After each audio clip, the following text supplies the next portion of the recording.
அமெரிக்காவில் இருக்கக்கூடிய ஒருத்தருக்கு வந்து வீடு வாங்கணும். பட் அங்கே வந்து வீடே வாங்க முடியாதுங்கிற சூழ்நிலை. இந்த மந்திரம் சொல்லி 14 நாள் அங்கே வீடு வாங்கியிருக்கிறார். ரெண்டாவது ஒருத்தர் டாக்ஸி ஓட்டிகிட்டு இருக்கிறாரு சிங்கப்பூரில். இந்த மாதிரி சொந்தமாக நான் டாக்ஸி போடணும் அப்படின்னு கேட்டிருக்காரு.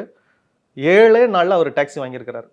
பல்வேறு நாடுகளில் இருந்தும் ஃப்ளைட் டிக்கெட் புக் பண்ணி இந்த கோவிலுக்கு வராங்க. இதை நினைக்கும் போது தான் கண்ணில் அப்படியே தண்ணி வருது எனக்கு. உண்மையாலும் இது எப்படி இந்த தெய்வமா என்னைய தேடி வந்திருக்கு அப்படின்னு நீங்கள் நினச்சி பாருங்கள். இத்தனை பேரும் இன்னைக்கு நாம் தமிழ்நாட்டில் கூட்டம் நடத்தாத மாவட்டங்களே இல்லைன்னு சொல்லலாம். இத்தனை கூட்டம் நடத்தியிருக்கோம். இத்தனை கூட்டத்திற்கும் ஆயிரக்கணக்கான பக்தர்கள் வராங்க. எப்படி ஒரு மனிதனின் வார்த்தைக்கு எப்படி இவ்வளோ ஒரு சக்தி? இதுதான் கேளக்கீரோடைய அற்புதம். மனுஷனுடைய சக்திக்கு அல்ல, கேளக்கீரோட சக்திக்கு உள்ள வரும். இந்த கோயிலுக்குள்ள நீங்க அடி எடுத்த வச்சனையும் நீங்க என்ன மனசுல நினைச்சிட்டு வரீங்களோ பரிபூர்ணமா 100% உங்களுக்கு கிடைக்கும். கேரண்டியா கிடைக்கும்.